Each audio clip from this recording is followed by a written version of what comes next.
चलिए आगे बढ़ते हैं और रुख करते हैं उत्तराखंड की खबरों का। सीएम पुष्कर सिंह धामी ने प्रधानमंत्री नरेंद्र मोदी को जन्मदिन की शुभकामनाएं दी। उन्होंने बाबा केदार से उनकी लंबी उम्र की कामना भी की। तो पीएम मोदी के जन्मदिन पर उत्तराखंड में विशेष कार्यक्रम का आयोजन किया गया है। देहरादून में स्वच्छता ही सेवा कार्यक्रम का आयोजन हो रहा है।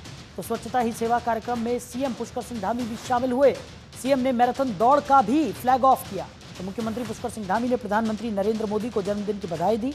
उन्होंने कहा कि आज का दिन बहुत शुभ दिन है, प्रधानमंत्री मोदी का जन्म दिवस है। मैं प्रदेश की जनता की ओर से उनको शुभकामनाएं देता हूं। हमारे देश को लंबे समय तक उनका नेतृत्व प्राप्त होता रहे। उनके नेतृत्व में देश ने बहुत तरक्की की।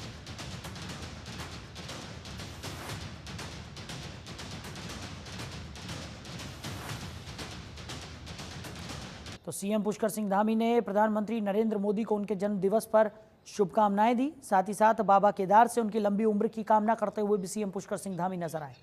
तो उत्तराखंड में भी प्रधानमंत्री नरेंद्र मोदी के जन्म दिवस को सेवा पखवाड़ा के रूप में मनाया जा रहा है और आज से कार्यक्रम की शुरुआत कर दी गई है। सीएम पुष्कर सिंह धामी ने इस कार्यक्रम में शिरकत की है। वहीं मैराथन का भी आयोजन किया गया, जिसका flag of CM Pushkar Singh Dhami ने किया। तो प्रधानमंत्री नरेंद्र मोदी के जन्म दिवस को भारतीय जनता पार्टी सेवा पखवाड़ा के रूप में मना रही है। तो इस खास मौके पर एक मैराथन का भी आयोजन किया गया था, जिसका flag of CM Pushkar Singh Dhami ने किया।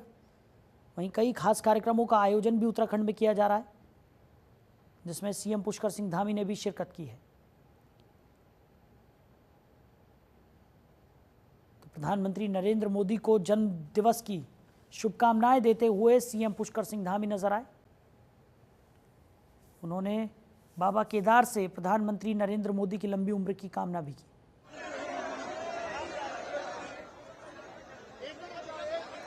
तो स्वच्छता ही सेवा कार्यक्रम का भी शुभारंभ किया गया। वहीं मैराथन का भी शुभारंभ किया गया, जिसका flag of CM Pushkar Singh Dhami ने किया। मैं उत्तराखंड की देवतुल्य जनता की ओर से भी, यहाँ के सभी देवताओं की तरफ से भी भगवान से प्रार्थना करता हूँ कि भगवान उनको स्वस्थ रखें और हमारे उत्तराखंड से जो उनका विशेष लगाव है, उत्तराखंड उनके हृदय में बसता है। तो निश्चित रूप से समस्त उत्तराखंड वासी भी उनके जो है सुदीर्घ जीवन की कामना करते हैं और उनके नेतृत्व में आज पूरे विश्व के अंदर भारत की पताका फहर रही है। भारत दुनिया का सिरमौर भारत बनने की दिशा में आगे बढ़ रहा है। गरीब कल्याण की जो योजनाएं हैं, गरीब कल्याण के कार्यक्रम हैं, वो गरीबों के लिए एक मील का पत्थर साबित हो रहे हैं। हर किसी गरीब के जीवन को आगे बढ़ाने में सहायता कर रहे हैं।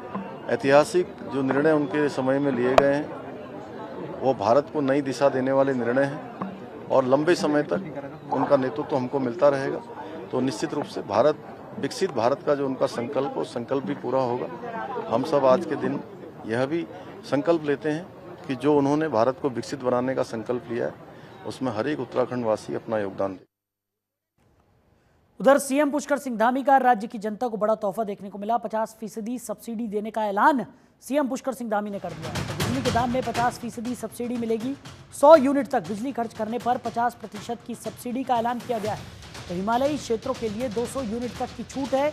1 किलोवाट तक के भार वाले परिवारों को सब्सिडी मिलेगी। बड़ी खबर आपको बता रहे हैं। तो 100 यूनिट तक बिजली खर्च करने पर 50% की सब्सिडी का ऐलान सीएम पुष्कर सिंह धामी ने कर दिया है। तो हिमालयी क्षेत्रों के लिए 200 यूनिट तक की छूट होगी। तो 1 किलोवाट तक के भार वाले परिवारों को सब्सिडी मिलेगी। बड़ी खबर आपको बता रहे हैं। सीएम धामी का राज्य की जनता को ये बड़ी सौगात, ये बड़ा तोहफा सीएम पुष्कर सिंह धामी ने दिया। बिजली के दाम में 50% सब्सिडी यहां पर दी जाएगी। खबर पर ज़्यादा जानकारी के साथ हमारे सहयोगी हरीश खनेड़ा हमारे साथ जुड़ गए। हरीश, क्या कुछ निकलकर सामने आ रहा है? अब 100 यूनिट तक बिजली खर्च करने पर 50% की सब्सिडी का ऐलान सीएम पुष्कर सिंह धामी ने कर दिया है।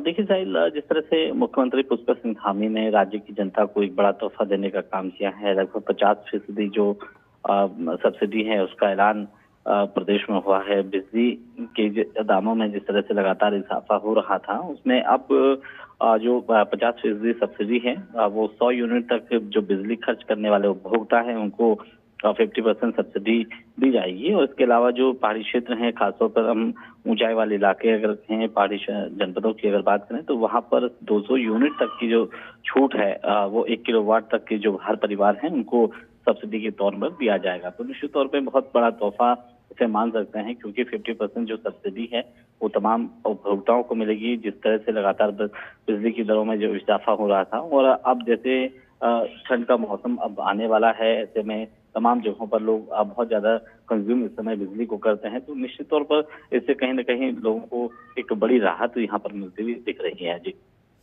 हरीश, जिस तरीके से इस सब्सिडी का ऐलान यहाँ पर किया गया है, इससे कहीं ना कहीं बिजली बचत में भी इजाफा देखने को मिलेगा, क्योंकि जिस तरीके से ये सब्सिडी दी जा रही है, 100 यूनिट तक बिजली खर्च करने पर 50% की सब्सिडी है। हिमालयी क्षेत्रों की अगर बात करें तो वहाँ 200 यूनिट तक की छूट दी गई है। ऐसे में कहीं ना कहीं काफ़ी ज़्यादा फायदेमंद ये योजना साबित होगी।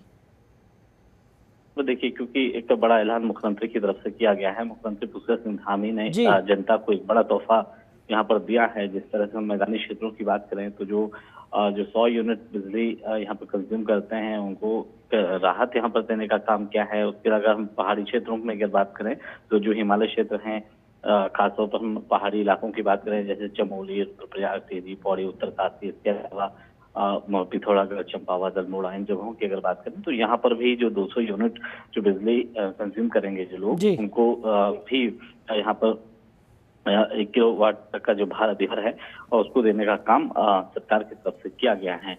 एक सब्सिडी के तौर पर जिस तरह से लोगों को एक तोहफा यहाँ पर दिया गया है, 50% सब्सिडी यहाँ पर दी गई है, क्योंकि बिल जो लोगों के लगातार बढ़ रहे हैं, बिजली के दाम जो लगातार जो बढ़ रहे हैं, यूनिट जो लगातार जो बढ़ रही है, उससे कहीं न कहीं जो 100 यूनिट 200 यूनिट जो बिजली कंज्यूम करने वाले जो परिवार हैं उनको एक बड़ी राहत यहाँ पर सरकार की तरफ से दी गई है। निश्चित तौर पर आने वाले समय में भी एक तो बिजली की खपत यहाँ पर बचती हुई नजर आएगी, और दूसरी तरफ जिस तरह से जो लोग हैं, जो लोग इतना बिल नहीं पे कर पाते हैं, तो उनको बड़ी राहत सरकार की तरफ से दी गई है। जी चलिए हरीश, हमारे साथ जुड़ने के लिए, इस तमाम जानकारी के लिए आपका बहुत शुक्रिया। वहीं उत्तराखंड में भारी बारिश का दौर जारी है। मौसम विभाग ने कई जिलों में येलो अलर्ट जारी किया है। देहरादून, हरिद्वार, उत्तरकाशी और रुद्रप्रयाग में अलर्ट जारी किया गया है। लोगों से सतर्क रहने की भी अपील की गई है। उत्तराखंड में बारिश से अभी लोगों को राहत नहीं मिलने वाली है। मौसम विभाग ने आज फिर प्रदेश के कई जिलों में भारी बारिश का अंदेशा जताया है। मौसम विभाग ने भारी बारिश को देखते हुए येलो अलर्ट भी जारी किया है और लोगों को सतर्क रहने की अपील की है। वहीं मौसम विभाग ने प्रशासन और SDRF टीम के सतर्क रहने के निर्देश दिए हैं। प्रदेश में भारी बारिश से जनजीवन अस्त व्यस्त हो गया है। कई संपर्क मार्गों पहाड़ी से मलबा गिरने से लगातार बाधित हो रहे हैं, जिससे लोगों को मार्ग खुलने का घंटों तक इंतजार करना पड़ रहा है। साथ ही लोग समय से अपने गंतव्य तक नहीं पहुंच पा रहे हैं। वहीं भारी बारिश से नदी नाले उफान पर हैं। जल्दबाजी के चक्कर में लोग जान जोखिम में डालकर नदी नालों को पार करते दिखाई दे रहे हैं, जिसकी भयावह तस्वीरें लगातार सामने आ रही हैं।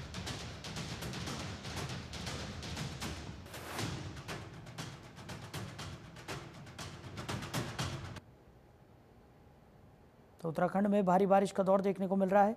लोगों से सतर्क रहने की अपील की गई है। मौसम विभाग की तरफ से लगातार अलर्ट जारी किया गया है। फिलहाल भारी बारिश से लोगों को राहत मिलती हुई नजर नहीं आ रही है।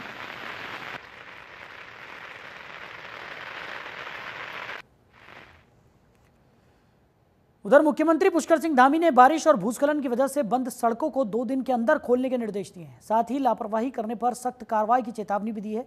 वहीं मुख्यमंत्री के निर्देश पर आपदा प्रबंधन सचिव विनोद कुमार सुमन ने वीडियो कॉन्फ्रेंसिंग के जरिए सभी जिलों के प्रशासनिक अधिकारियों और लोनीवी अभियंताओं के साथ बंद सड़कों की समीक्षा की। उन्होंने दावा किया कि 2 दिन के अंदर 95% सड़कों को यातायात के लिए सुचारू कर दिया जाएगा।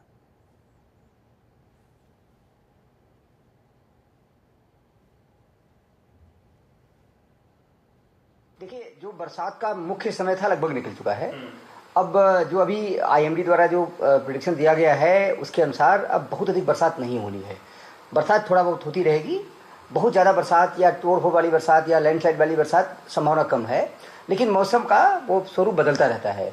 अगर बदलेगा तो हम उसके अनुसार फिर जो रणनीति बनाएंगे अभी जो सूचना हमारे पास है कि मौसम खुला रहेगा, बरसात होगी लेकिन बहुत अधिक खतरनाक बरसात नहीं होगी या बहुत अधिक लॉस करने वाली बरसात नहीं होगी।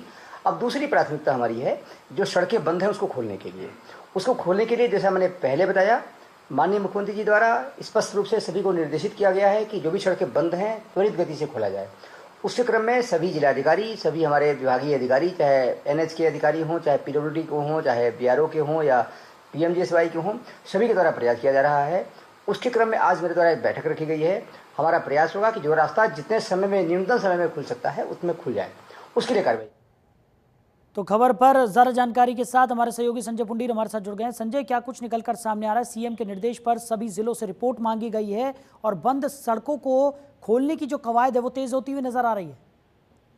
देखिए साहिल, उत्तराखंड में लोगों को अभी बारिश से राहत मिलने की उम्मीद नहीं है, क्योंकि मौसम विभाग समय समय पर अलर्ट जारी कर रहा है। आने वाले 19 सितंबर तक बारिश का दौर ऐसे ही जारी रहने वाला है, जिसको देखते हुए लोगों को सावधानी बरतने की जरूरत है। क्योंकि हम लगातार पहाड़ों की अगर बात की जाए तो पहाड़ों में हो रही बारिश से वहाँ भूस्खलन जैसे हालात है। 100 से ज्यादा मार्ग ऐसे हैं वो पूरी तरह प्रभावित हो रही है, जिससे यात्रा करने वाले यात्रियों को भी काफी दिक्कतों का सामना करना पड़ रहा है। ऐसे में पहाड़ों में हो रही बारिश का असर अब मैदानी जिलों में भी देखने को मिल रहा है। गंगा नदी उफान पर है, जिसके चलते अब हरिद्वार जिला प्रशासन पूरी तरह अलर्ट मोड पर है। जो गंगा के आसपास लोग रह रहे हैं उन्हें कहीं ना कहीं एहतियात बरतने के लिए कहा गया है, क्योंकि जब गंगा नदी उफान पर होती है तो वहाँ रह रहे आसपास के लोगों को काफी दिक्कतों का सामना करना पड़ता है। वहाँ बाढ़ जैसे हालात हो जाते हैं, जिसके चलते अब जो आपदा की टीमें हैं वो पूरी तरह अलर्ट मोड पर है। बाढ़ चौकियों पर नजर बनाई हुई है, वहाँ सीसीटीवी कैमरों से भी नजर रखी जा रही है। साहिल, चलिए संजय, हमारे साथ जुड़ने के लिए, इस तमाम जानकारी के लिए आपका बहुत शुक्रिया। तो फिलहाल इस बुलेटिन में मेरे साथ इतना ही। आप बने रहिए और देखते रहिए जनतंत्र टीवी। नमस्कार।